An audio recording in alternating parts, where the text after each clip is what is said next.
Assalamualaikum warahmatullahi wabarakatuh. Perkenalkan, nama saya Muhammad Rehan Al-Ghifari. Saya dari Prodi Hukum Ekonomi Syariah dengan NIM 250202110208. Baik, di sini saya akan mengerjakan tugas SPI. Langsung saja, yang pertama adalah deskripsikan secara singkat proses berdirinya, masa kejayaan, dan faktor-faktor penyebab kemundurannya salah satu daulah Islam. Nah, di sini saya ngambil dari dinasti Mamluk. Dinasti Mamluk berasal dari masa ketika para penguasa dinasti Ayyubiyah secara besar-besaran mendatangkan budak-budak militer dari bangsa Turki dan Kaukasus. Mereka dibeli saat masih remaja, kemudian ditempatkan di barak pelatihan khusus untuk dididik menjadi pasukan profesional. Para Mamluk dididik dengan disiplin tinggi, diajarkan strategi berkuda, memanah, ilmu perang, dan loyalitas absolut kepada Sultan. Seiring meningkatnya kemampuan mereka, para Mamluk menjadi pasukan inti Ayyubiyah dan mendapat posisi strategis dalam pemerintahan. Kekuatan besar mereka mulai berpengaruh ketika Sultan As-Solih Ayyub yang sangat bergantung pada Mamluk Bahri wafat pada 1249 Masehi di tengah Perang Salib ke-7. Kematian Sultan memicu kekacauan politik. Turansyah, putra As-Solih Ayyub, naik tahta, namun ia justru menunjukkan sikap bermusuhan terhadap Mamluk dan berencana menggantikan mereka dengan pasukan lain. Ketegangan ini memuncak pada kudeta dan Amir Mamluk yang merasa peran mereka diabaikan. Mereka memutuskan untuk membunuh Turksyah pada 1250 Masehi. Dengan terbunuhnya pemimpin terakhir Ayyubiyah di Mesir, dinasti Ayyubiyah resmi runtuh. Setelah itu Mamluk mengangkat Syajarah Al-Dur, istri As-Solih Ayyub, sebagai pemimpin, namun karena tekanan politik dari ulama dan Khalifah Abbasiyah yang menolak seorang perempuan menjadi sultan, Syajarah Al-Dur kemudian menikah dengan komandan Mamluk Izzuddin Aibak dan menyerahkan gelar sultan kepadanya. Inilah titik resmi lahirnya dinasti Mamluk. Oke, lanjut, yaitu masa kejayaan dinasti Mamluk berlangsung terutama pada abad ke-13 hingga pertengahan abad ke-14, yaitu ketika mereka berhasil mengalahkan kekuatan besar dunia saat itu, pasukan Salib dan Mongol, serta membangun pusat ilmu pengetahuan di Kairo. Singkatnya, ada 3 aspek di mana dinasti ini mencetak masa kemajuan. Yang pertama, kemenangan besar dalam Perang Ain Jalut 1260 Masehi. Puncak pertama kejayaan Mamluk terjadi ketika mereka menghentikan ekspansi Mongol, kekuatan yang saat itu menaklukkan hampir seluruh Asia, dipimpin Sultan Saifuddin Qutuz dan jenderal legendaris Baibars. Namun memang di Ain Jalut, Palestina, ini adalah kekalahan pertama Mongol dan dalam perang besar, sehingga dunia Islam terselamatkan dari kehancuran total. Kemenangan ini menjadi Mamluk pahlawan dunia Islam dan meningkatkan legitimasi mereka sebagai penguasa baru Mesir Suriah. Kemajuan ekonomi perdagangan pada masa kejayaannya, dinasti Mamluk berhasil menguasai hampir semua jalur perdagangan penting dunia. Mereka memegang kendali atas jalur rempah dan yang datang dari India dan Nusantara, jalur arus emas dari Afrika Timur. Karena letaknya yang strategis, mereka menjadi tempat transit barang dari 3 benua. Hal ini membuat perekonomian Mamluk sangat stabil dan kaya. Kairo tumbuh menjadi kota dagang internasional yang ramai, di mana para pedagang Arab, India, Persia, dan Eropa berkumpul untuk berbisnis. Singkatnya, kejayaan ekonomi Mamluk berdiri di atas kekuatan mereka menguasai perdagangan global pada zamannya. Kemasan ilmu pengetahuan dan kebudayaan. Selain kuatnya secara militer dan ekonomi, Mamluk juga menciptakan suasana intelektual yang sangat maju. Banyak ulama besar lahir dan berkembang pada masa ini, seperti Ibnu Hajar Al-Asqalani dan Al-Maqrizi. Pemerintah Mamluk mendirikan madrasah, perpustakaan, masjid, serta pusat kajian yang mendorong perkembangan ilmu fikih, hadis, astronomi, matematika, dan ilmu kemasyarakatan. Naskah-naskah ilmiah disalin, ditulis ulang, dan disebarluaskan. Hal ini membuat wilayah Mamluk menjadi salah satu pusat ilmu Islam yang paling berpengaruh pada abad pertengahan. Budaya tulis, penelitian dan diskusi ilmiah berkembang sangat pesat.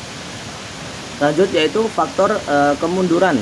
Yang pertama ada kualitas militer yang menurun. Awalnya Mamluk terkenal sebagai pasukan elit yang sangat disiplin, namun di masa akhir proses rekrutmen tidak lagi ketat seperti dulu. Sekarang banyak yang tidak ketat seperti dulu lah. Banyak amir yang lebih sibuk berebut jabatan daripada memikirkan pertahanan negara. Ini membuat kekuatan militer yang dulu menjadi kebanggaan Mamluk semakin melemah. Perebutan kekuasaan di dalam istana dinasti Mamluk sering mengalami pergantian pemimpin melalui kudeta. Kondisi ini menciptakan pemerintahan yang tidak stabil. Perhatian para pemimpin lebih tertuju pada persaingan politik daripada pembangunan negara. Ketidakstabilan ini membuat Mamluk sulit menghadapi ancaman luar. Yang ketiga, yaitu persiapan jalur perdagangan dengan bangsa Portugis. Ketika Portugis berhasil membuat jalur laut menuju India, posisi Mamluk dalam perdagangan internasional terguncang. Yaitu jalur rempah yang dulu melewati Mesir beralih ke rute baru. Pemasukan pajak yang menjadi sumber kekayaan Mamluk pun menurun drastis, membuat ekonomi mereka melemah. Yang keempat yaitu korupsi dan pajak yang memberatkan. Saat ekonomi turun, pemerintah mencoba menutup kekurangan dengan menaikkan pajak.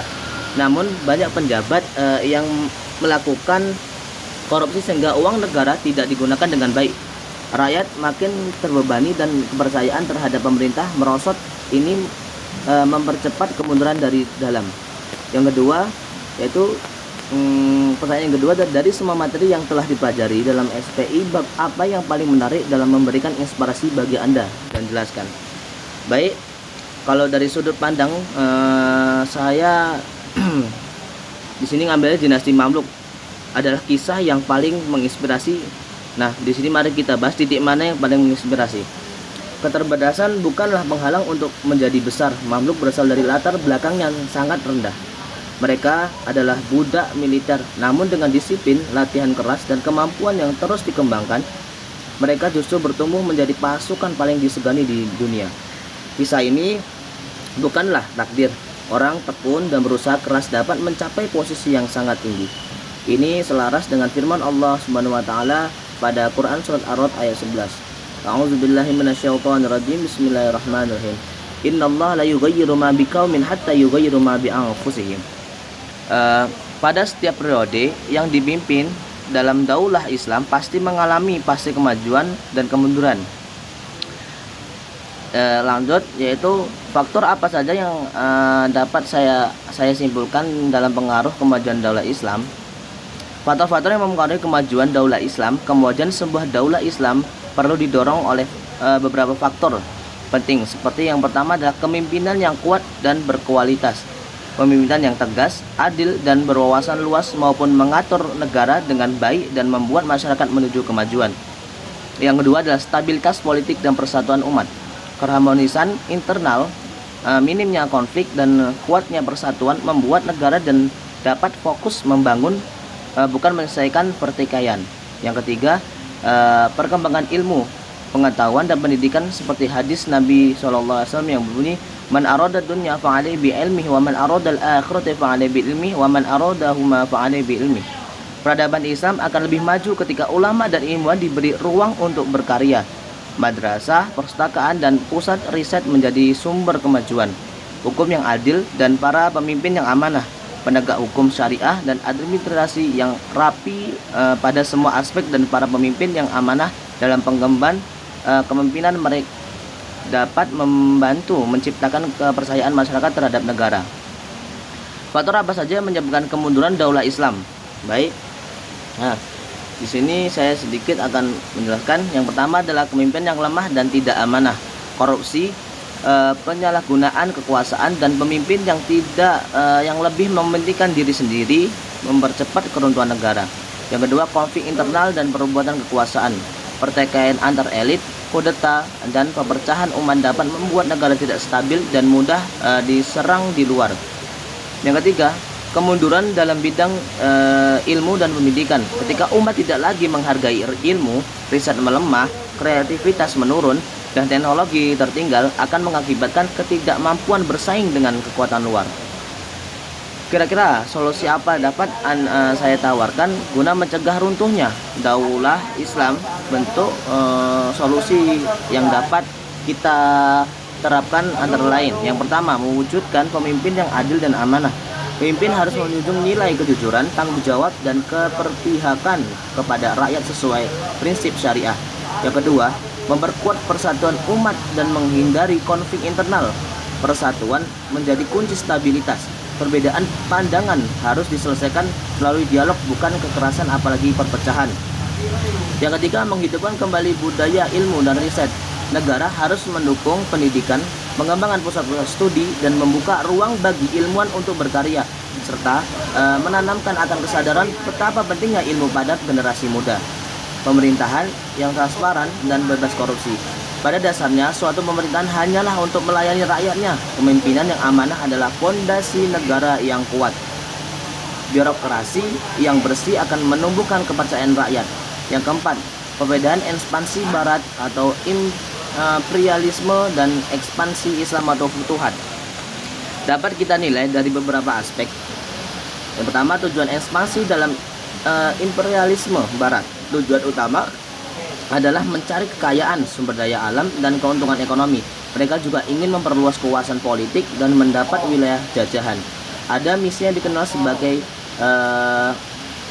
Philip Zing Mission, adalah sebuah doktrin atau ideologi yang digunakan oleh kekuatan kolonial untuk membenarkan penaklukan atau penjajahan dengan dalil membawa peradaban agama dan kebudayaan yang lebih maju kepada masyarakat yang dijajah.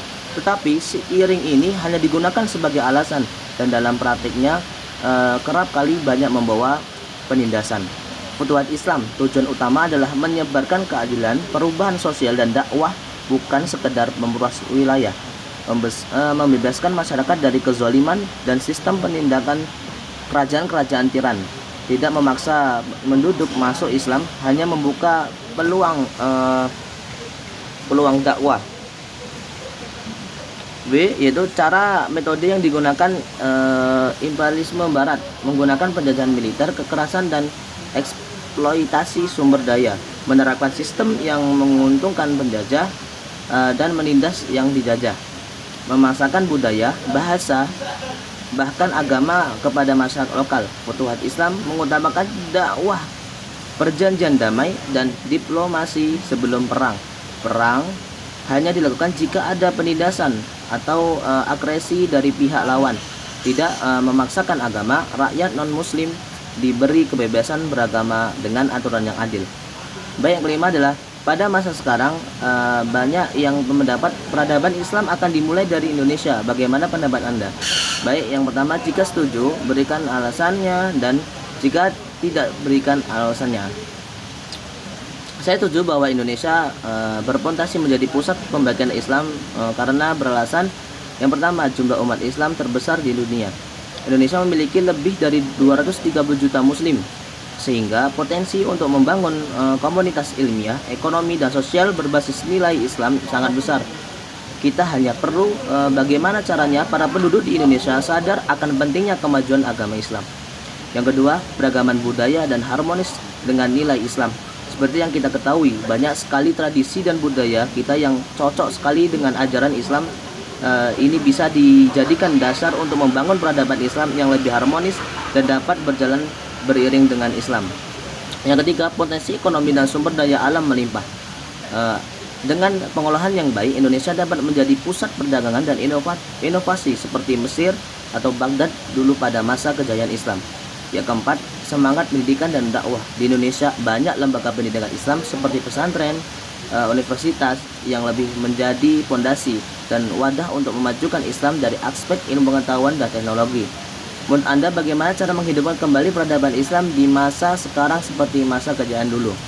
Untuk menghidupkan kembali peradaban Islam di masa sekarang, kita bisa mulai dari pendidikan yang berkualitas, menggabungkan dan menyeimbangkan ilmu agama dan ilmu modern agar kita siap menghadapi tantangan seiring berkembangnya zaman. Selanjutnya yaitu ekonomi produktif berbasis prinsip Islam seperti usaha syariah, perbankan syariah, zakat, wakaf, dan seluruh kegiatan ekonomi lainnya dapat menciptakan kesejahteraan bagi seluruh masyarakat. Penting juga mendorong inovasi dan penggunaan teknologi agar umat Islam tidak tertinggal dari peradaban lain. Selain itu, dakwah dan kesadaran sosial perlu terus dikembangkan untuk menanamkan nilai-nilai Islam dalam kehidupan sehari-hari sambil peduli terhadap sesama. Dan terakhir, persatuan umat harus dijaga agar tantangan dapat dihadapi bersama. Dengan langkah-langkah ini, peradaban Islam memiliki potensi untuk bangkit kembali dan berkembang seperti masa kejadian dulu. Baik, sekian dari saya, kurang dan lebih mohon maaf. Wabillahi taufiq wal hidayah. Wassalamualaikum warahmatullahi wabarakatuh.